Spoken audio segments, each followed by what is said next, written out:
അലക്ഷ്യമായി വഴിയിൽ സൂക്ഷിച്ച പൈപ്പുകളാണ് ഇടുക്കി പണിയാർകുട്ടി അപകടത്തിന് കാരണം. ജൽജീവൻ മിഷന്റെ ഭാഗമായി വഴിയോരത്ത് ഇറക്കിയ പൈപ്പുകളിൽ കയറി വാഹനത്തിന്റെ നിയന്ത്രണം നഷ്ടമാവുകയായിരുന്നു. അപകടത്തിൽ ദമ്പതികളടക്കം 3 പേരാണ് മരിച്ചത്.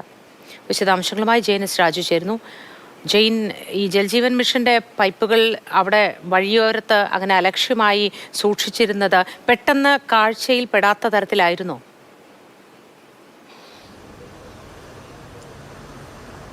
മോത്തി രാത്രിയായിരുന്നു. ഒരു വളവ് തിരിഞ്ഞു വരുമ്പോൾ ആണ് പെട്ടെന്ന് ഈ പൈപ്പുകൾ ഒരു വശത്ത് കൂട്ടിയിട്ടിരുന്നത്. പൊതുവെ വീതി കുറഞ്ഞ കുത്തനെ ഇറക്കമുള്ള ഒരു ഭാഗമാണ്. അതാണ് അപകടത്തിന്. പൈപ്പിൽ ഈ വാഹനത്തിൻ്റെ ചക്രങ്ങൾ കയറുകയും ആ സമയത്ത് വാഹനം നിരങ്ങി മാറി വാഹനത്തിൻ്റെ നിയന്ത്രണം നഷ്ടപ്പെടുകയുമായിരുന്നു എന്നുള്ളതാണ് നാട്ടുകാർ ഇപ്പോൾ പറയുന്നത്. അതിനുശേഷം ഒരു പാറയിലിടിച്ച് പിന്നീട് ഒരു മരത്തിലും ഇടിച്ചതിന് ശേഷമാണ് ഏതാണ്ട് 100 അടി താഴ്ചയിലേക്ക് ഈ ജീപ്പ് നിലം പതിക്കുന്നത്. 3 പേരുടെ മരണമാണ് ഈ അപകടത്തിൽ നഷ്ടമായത്.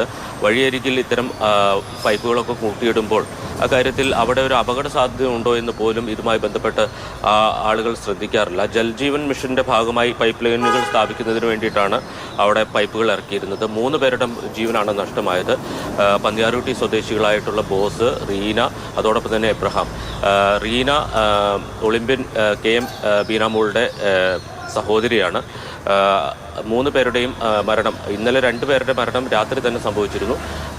എബ്രഹാമിൻ്റെ മരണം ഇന്ന് രാവിലെയാണ് സംഭവിച്ചത്. എബ്രഹാമിൻ്റെ വീട്ടിൽ പോയി മടങ്ങി വരുന്നതിനിടയിലാണ് ഈ അപകടം ഉണ്ടായത്. ഈ കാര്യത്തിൽ തീർച്ചയായിട്ടും ഈ പൈപ്പുകൾ കൊണ്ടുവന്നിട്ട ജൽജീവൻ മിഷന്റെ ഭാഗമായി കരാർ ഏറ്റെടുത്തിരിക്കുന്നവരുടെ ഭാഗത്ത് ഗുരുതരമായ വീഴ്ചയുണ്ട്. മോദി.